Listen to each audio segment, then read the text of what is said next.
pour une comptabilité vite faite. Très bien faite. Il est pile 17h10 dans le club de l'info et nous ont rejoint sur ce plateau le général Jean-Paul Paloméros. Bonsoir, ancien chef d'état-major des armées de l'air. Merci beaucoup d'être avec nous en direct sur LCI. Accueillons également Christian Megrelis. Bonsoir, ancien conseiller de Gorbatchev et auteur de ce livre, Le naufrage de l'Union soviétique, les choses vues, aux éditions transcontinentales d'édition. Accueillons également Dana Fedoun. Bonsoir, vous êtes rédactrice en chef de la revue européenne WhatsApp Europe et d'origine ukrainienne. Arlette Chabot, bonsoir. Bonsoir. Je suis ravie évidemment que vous nous ayez rejoints. On va commencer ensemble par cette question. La question qui est posée aux Ukrainiens, qu'ils le veuillent ou pas, voulez-vous faire partie de la Russie? La question qui est posée depuis ce matin dans les territoires occupés par Moscou, les régions de Louhansk, Donetsk, Zaporijia et Kherson sont soumises au référendum jusqu'à mardi, un simulacre de démocratie pour les Occidentaux. Écoutez ce que disent les habitants dans les régions concernées en sachant que beaucoup d'Ukrainiens ont fui ces territoires et ne restent que les pro-russes. Écoutez. La Russie est un pays puissant, c'est l'avenir. Donc faire partie de la Russie est notre grand désir. Nous l'attendions depuis si longtemps. Nous voulons un peu de clarté et de stabilité. Nous participerons au référendum. La Russie a toujours été notre patrie, si vous voulez vraiment savoir. Et sans elle, nous n'avons tout simplement plus personne. L'Ukraine nous a abandonnés depuis longtemps. Je suis pour la Russie, pour nous tous, pour ainsi dire, les habitants du Donbass. Je crois que tout dans la vie va changer avec le référendum. Parce que si nous sommes finalement unis à la Russie, tout sera complètement différent. Magali, on a entendu ces pro-russes. Comment se passe concrètement ce scrutin et où ? Alors, les bureaux de vote ont ouvert ce matin avec des bulletins imprimés, vous l'imaginez bien, à la hâte, puisque ces référendums ont été annoncés, je le rappelle, il y a seulement 3 jours. On parle ici de 4 régions au statut différent, donc la question posée va quasiment à chaque fois être différente. Regardez, donc dans l'Est, dans le Donbass, c'est-à-dire dans la région de Louhansk et de Donetsk, qui sont des régions contrôlées par les séparatistes pro-russes depuis 2014. La question qui sera posée là-bas, c'est ça. Êtes-vous pour l'entrée de la République populaire de Louhansk ou de Donetsk dans la Fédération de Russie? En revanche, à Kherson, conquise par les Russes cette année, au tout début de l'offensive, il est demandé aux votants s'ils sont en faveur d'une sécession et de la formation d'un État indépendant. Reste Zaporijia, la 4e région, donc zone occupée. Là, la question est posée à la fois en russe et en ukrainien. Votez-vous pour la sécession de l'oblast de Zaporijia de l'Ukraine, la formation de cet oblast en tant qu'État et son adhésion à la Fédération de Russie. Des centaines de bureaux de vote donc, sont ouverts depuis ce matin, la plupart du temps sans isoloir, avec des militaires russes partout qui, on va dire, veillent au bon déroulement du scrutin, voire qui aident directement les votants. On voit un isoloir, mais accompagné. Alors, vous êtes accompagné, vous êtes surveillé, en fait, un peu sous pression, et dans certains bureaux de vote, on l'a vu notamment à Mariupol, il n'y a carrément pas d'isoloir. Et je le disais, donc ces militaires, quelquefois, sont un petit peu proactifs dans le vote. Regardez.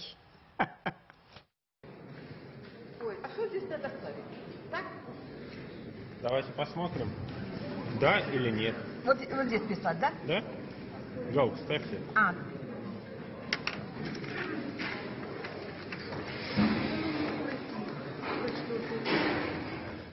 Voilà, séquence édifiante. Évidemment, tous les invités vont pouvoir réagir après. Juste pour des raisons de sécurité, sachez-le, les organisateurs ont fait savoir qu'il n'y aura ni vote électronique, ni observateur indépendant. Et dans le Donetsk, le scrutin se déroulera essentiellement qu'en porte-à-porte.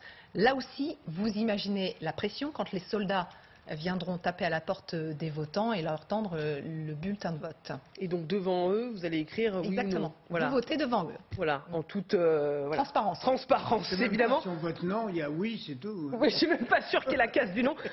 Mais comment ça s'était passé en 2014 en Crimée avant que la région soit annexée? Exactement. Alors c'était un vote qui avait eu lieu le 16 mars 2014 précisément. Les observateurs européens avaient été refoulés. Les soldats ukrainiens avaient eu interdiction de voter et l'issue du scrutin, bien avant le jour du vote, ne faisait guère de doute. D'ailleurs, le résultat avait été sans appel. 96,6% avaient dit oui au rattachement à la Russie. Un reportage d'Arte en 2015 avait révélé une conversation lunaire entre celui qui était chargé du vote et son équipe. On les voyait se mettre d'accord à l'avance sur le taux de participation, sur le résultat final, quel chiffre serait le plus adapté, etc. On les voyait discuter comme ça et l'un d'entre eux avait même dit « on utilisera la bonne vieille méthode du bourrage des urnes ». En tout cas, après le oui, après cette victoire électorale, pardon d'utiliser ce mot, Vladimir Poutine avait signé l'acte de reconnaissance de la Crimée comme État souverain. On imagine qu'il se passera la même chose ici. Oui, après un score de dictateur africain, 96,6% en Crimée. Merci Magali pour ce rappel historique. Christian Maigrelis, vous qui êtes l'ancien conseiller de Gorbatchev, j'imagine que vous vous dites que l'issue du scrutin ne fait aucun doute mardi prochain. Non, bien entendu, aucun doute. Tout est contrôlé. Vous avez décrit le processus. Je pense qu'il n'y a rien à rajouter. On est dans un schéma ubuesque. Et malheureusement, la plupart des gens qui auraient pu voter contre sont partis. La plupart des gens on a vu ces dames qui étaient restées parce qu'elles... C'est vrai que dans le Donbass, il y a beaucoup de gens qui se considèrent comme russes. Ça, c'est vrai. Moi, j'ai connu le Donbass à l'époque de l'indépendance de l'Ukraine, que j'ai visité avec le président Kouchma, qui était le premier président d'Ukraine à l'époque. Tout le monde se considérait comme russe. Et ensuite, j'ai construit des projets dans cette région, et j'avais en face de moi des ingénieurs qui travaillaient dans les usines à Severodonetsk en particulier, qui se considéraient complètement comme russes. Mais à l'époque, vous savez, dans les années 90, on faisait peu de différence entre un Ukrainien et un Russe.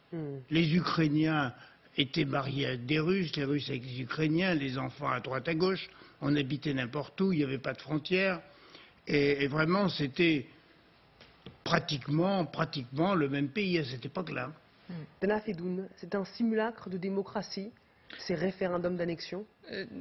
Juste pour ajouter que durant toute l'Union soviétique, c'était la propagande russe qui faisait, les propagandes soviétiques qui essayaient d'effacer toutes les racines, en fait, qui essayaient d'assimiler toutes les personnes. Mais le Donbass, il y avait des personnes qui étaient ukrainiennes, qui étaient pro-ukrainiennes, juste ils ont eu une interdiction de le dévoiler. Là, je suis en train de regarder une liste, en fait, qui a été créée par une association, la bande jaune, qui a répertorié tous les endroits où auront lieu les élections, le référendum. Et justement, cette bande jaune est chargée à faire les mouvements de protestation contre ce gouvernement d'occupation. C'est un simulacre, bien sûr, surtout que toutes ces personnes maintenant ils sont filmés et les services de sécurité ukrainiens vont être ravis de savoir exactement les visages de toutes les personnes, sachant qu'en Ukraine c'est 15 ans d'emprisonnement pour tout acte qui pourra être considéré comme un acte séparatiste contre la souveraineté d'un pays. Et c'est très dommage que ce genre de choses peuvent se passer, mais on voit bien à quel point c'est scénarisé et à quel point tout est contrôlé par une dictature qui est sur place. C'est scénarisé et en même temps il y a un but derrière, général. Qu'est-ce que cette annexion déjà annoncée va changer au cours de la guerre en Ukraine? Je crois que ça c'est vraiment la question clé. M. Poutine ne peut pas laisser ce référendum comme lettre morte en quelque sorte, juste une sorte de transfert de responsabilité, sans l'accompagner de mesures. Alors évidemment, on songe à la mise en œuvre de la conscription, la mise sur pied des réservistes, qui pourraient être envoyés, mais dans des conditions plus que discutables à mon avis, dans ces nouvelles régions de la Russie, selon M. Poutine, avec le distinguo très intéressant que vous avez souligné entre les différentes régions, ce qui prouve bien aussi quelles sont les intentions, ça c'est intéressant, quelles sont les intentions de Poutine. Kherson est un petit peu à l'écart, pour des raisons dont on pourra discuter. Donc, maintenant, c'est ça. La clé, elle est là. sachant que évidemment ces régions sont sous la pression ukrainienne. Et ça, c'est une chose importante. On voit cette pression, elle ne se dément pas. Et je crois que les Ukrainiens ont raison de maintenir la pression pour montrer qu'ils ne sont pas impressionnés ni par le référendum, ni par la mobilisation des réservistes. Est-ce que Poutine va être capable de déployer des forces supplémentaires, vraiment avec des capacités militaires? Quel type d'armes il va déployer? Ça va être vraiment la clé. Jusqu'où ira-t-il pour manifester la souveraineté de la Russie sur ces régions? C'est ça la clé des jours à venir. Ça va prendre un peu de temps, évidemment, parce qu'il va falloir que tout ça se mette en place. Et, comme je le disais tout à l'heure, ces régions sont sous pression militaire de l'Ukraine. Et ça, pour l'Ukraine, c'est extrêmement important de conserver cette pression pour bien montrer que tout ça, c'est très bien. M. Poutine fait sa petite salade. Mais les Ukrainiens, ils continuent à regarder leur souveraineté. Voilà la clé maintenant des jours à venir et des mois à venir. Et ce qui se passe, Arlette, est d'autant plus important que quand ces territoires seront annexés par Moscou, même si l'annexion n'est pas reconnue par la communauté internationale, le président russe, Poutine, pourra dire si ces territoires sont attaqués, c'est le territoire russe qui est attaqué. Oui, c'est là la riposte nucléaire. Voilà, juste ça. Un petit mot quand même. On revit la Crimée. La Crimée a été annexée et l'Occident a condamné, l'ONU, tout le monde s'est indigné. Et il s'est passé quoi? Rien. Rien. Voilà, donc on se retrouve demain avec la question que se passera-t-il? La situation est effectivement totalement différente puisqu'il y a une guerre qui est vraiment engagée et la menace de Vladimir Poutine. L'annexion prononcée, ça sera un territoire russe, donc effectivement c'est la menace qu'il a fait planer d'une riposte, protection du territoire contre un agresseur. Est-ce qu'il y aura une riposte? Jusqu'où ira-t-il nucléaire? Et la question effectivement est posée, on n'a pas précisé. Il parle d'une guerre contre l'Occident, là ça peut être effectivement une opération ukrainienne. Est-ce qu'il peut y avoir une attaque ukrainienne? Et dans ce cas, quelle sera la riposte russe? Donc ces deux éléments. J'ajoute juste une chose. Le référendum, il faut toujours faire la différence entre dictature et démocratie. En démocratie, c'est l'instrument idéal, formidable pour consulter les citoyens. On le réclame chez nous en France. Aujourd'hui, on voit comment dans une dictature, on les instrumentalise. Vous allez me dire, c'est pas nouveau, on sait, effectivement la Crimée. Mais je pense qu'il faut toujours rappeler ce qu'est la différence entre une démocratie et une dictature. Christian Megalis, vous voyez réagir? Oui, je voudrais faire d'abord une remarque, moi, qui me remplit de satisfaction. C'est qu'il ne se passe rien à Odessa. Alors moi, ma crainte, c'était qu'ils mettent la main sur Odessa et qu'ils essaient de transformer Odessa en port russe. Ce qui n'est pas le cas. Ça, c'est déjà un élément qui me paraît bon, et ça prouve que les Ukrainiens ont bien défendu leur pays. Le deuxième, c'est que nous avons en face de nous des gens qui ne pratiquent que l'art du mensonge. Par conséquent, tout ce qu'ils peuvent dire est a priori faux. Et ce qui fait que je pense que l'histoire du nucléaire et tout ça, ça fait partie d'un grand bluff, contrairement à ce que dit le président Poutine. Enfin, je voudrais ajouter que l'Ukraine ne va pas céder sur le Donbass, elle ne va pas céder sur Zaporijia. Elle a cédé sur la Crimée parce que la Crimée était hors d'atteinte de son armée et que la Crimée comportait des troupes soviétiques, russes, par construction, puisque la Crimée était un État à double commandement, russe et ukrainien, puisque Sébastopol a toujours resté un territoire russe. J'ai visité la Crimée aussi avec le président Kouchma, et je suis allé à Sébastopol. À l'époque, Sébastopol était un port russe, et je crois que c'est un petit peu comme les zones britanniques à Chypre, c'est extraterritorial. Général ? Oui, alors je souscris à ce que vous venez de dire. Simplement, si on constate la situation d'aujourd'hui, et souhaitons-le, ce n'est pas celle de demain, c'est quand même M. Poutine qui a fait ce gagne-terrain qu'on voit sur la carte. Et si la guerre s'arrêtait aujourd'hui? Et c'est ça la question. il aurait gagné sensiblement. Peut-être pas tout ce qu'il souhaitait, je suis d'accord avec vous sur la dimension stratégique d'Odessa, mais il aurait quand même gagné une bonne part du terrain. Donc les Ukrainiens ont encore beaucoup de travail devant eux, ça il faut en être conscient, et nous aussi, donc, si on veut les soutenir, et à mon sens on doit les soutenir. Et deuxièmement, cette annexion, elle porte quand même sur un territoire qui est très vaste et qui est en train de couper l'Ukraine, en partie de la mer d'Azov, ça s'est déjà fait, mais de la mer Noire, et ça serait dramatique pour l'Ukraine. Il faut se mettre à la place aujourd'hui du président Zelensky. Ces troupes se battent pied à pied pour regagner des mètres, et ils n'ont pas le droit aussi, ça c'est un point important, aux mêmes exactions et aux mêmes modes d'action que les Russes. Ils ne vont pas bombarder leur propre ville en quelque sorte. Donc c'est difficile le travail de M. Zelensky. Il a d'autant plus de courage de le faire et ses forces sont d'autant plus méritantes. Mais attention, le front est très large, on le voit sur la carte, il y a plus de 1000 km, très difficile. Poutine a du mal à défendre ce front, les Ukrainiens vont avoir quand même du mal à l'enfoncer partout. Et c'est pour ça qu'ils choisissent leur terrain. Mais ils ne pourront pas le faire sur l'étendue de l'Ukraine, c'est pas possible. Bien, Vladimir Poutine a du mal à défendre ce front, et c'est la raison pour laquelle il a appelé à une mobilisation partielle qui peut en cacher une autre. Le décret signé par le président russe laisse le ministère de la Défense russe libre d'appeler d'autres hommes que les seuls réservistes. Qui sont les Russes concernés par la mobilisation? 300 000 comme annoncé ou plus? Volodymyr Zelensky avance un autre chiffre. Écoutez. Nous savons avec certitude que les papiers pour la mobilisation de 300 000 personnes ont été imprimés et signés à l'avance. Avant même que la décision de les mobiliser soit annoncée, nos services de renseignement l'ont prouvé. Mais les dirigeants russes se préparent à enrôler jusqu'à 1 million d'hommes dans l'armée. C'est la vérité qu'ils veulent cacher. Nous savons qu'ils enrôleront tout le monde sans discernement.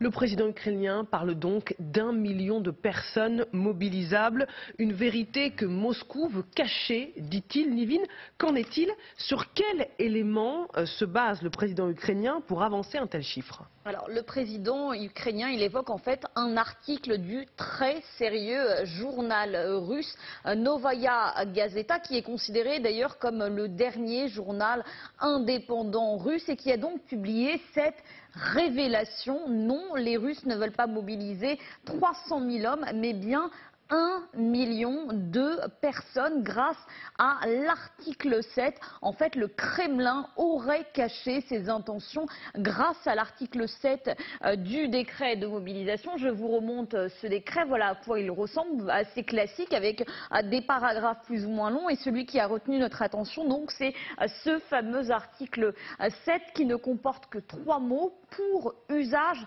officiel. Alors qu'est-ce que ça veut dire? Eh bien, c'est tout simplement un niveau de classification, et toujours selon Novaya Gazeta, eh bien, il s'agirait plus précisément, eh bien, du plus haut niveau des documents classifiés selon la législation russe. Des hauts responsables russes n'auraient pas pu lire le contenu de cet article 7, et même au ministère de la Défense, où le document est censé être affiché, eh bien, on a installé une petite plaque pour couvrir le contenu de ce fameux article 7. Très peu de personnes en fait ont pu lire le contenu, à l'exception évidemment de l'informateur du journal qui précise donc que cet article 7, il contient le détail du nombre de personnes qui pourraient être mobilisées.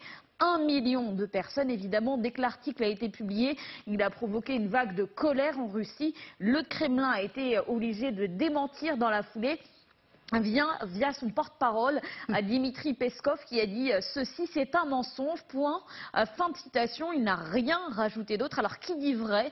Impossible évidemment de le savoir. L'histoire nous le montrera ces prochaines semaines. On va voir combien de Russes sont effectivement enrôlés, 300 000 ou 1 million. Pour l'heure, on ne sait même pas combien d'entre eux ont déjà quitté la Russie. Merci beaucoup Nivine.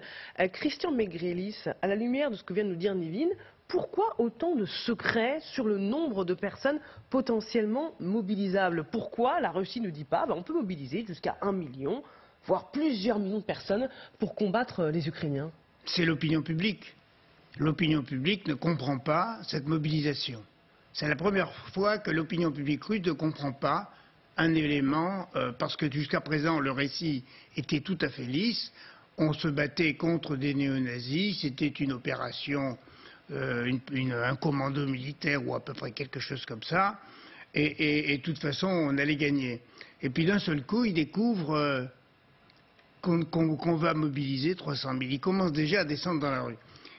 Et je crois que le taux de 300 000 a été choisi pour éviter qu'il y ait des grandes manifestations. Parce que si on avait délivré tout de suite 1 million, je crois qu'il y aurait eu des grandes manifestations. Tout à l'heure, j'arrivais et je voyais les manifestations iraniennes. C'est ce genre de choses qu'on aurait. L'opinion publique russe est très sensible jusqu'à présent au fait que la guerre ne se voit pas à Moscou, à Saint-Pétersbourg. Les gens vivent comme s'il n'y avait pas la guerre. Mon fils est installé là-bas, on se téléphone 3 fois par jour, il me dit il n'y a rien de changé. Bon, d'un seul coup, on annonce aux gens, alors que tout va bien, apparemment, selon la propagande, tout va bien, eh bien, les Ukrainiens sont contents des Russes, etc. Tout d'un coup, on mobilise les gens, tombent du ciel. Oui, et alors, il y a en Russie une haine de la guerre et un refus de faire la guerre. C'est clair, dans les jeunes générations, ils ne veulent pas en entendre parler. Ils ne veulent pas entendre parler. Alors évidemment, on va aller les chercher dans des campagnes un peu reculées, où on n'a pas l'habitude d'utiliser YouTube, c'est sûr, mais la population quand même la plus dense est dans les grandes villes, où les gens ont l'habitude de recevoir des informations internationales. Ce serait un aveu de faiblesse de la part du pouvoir russe de dire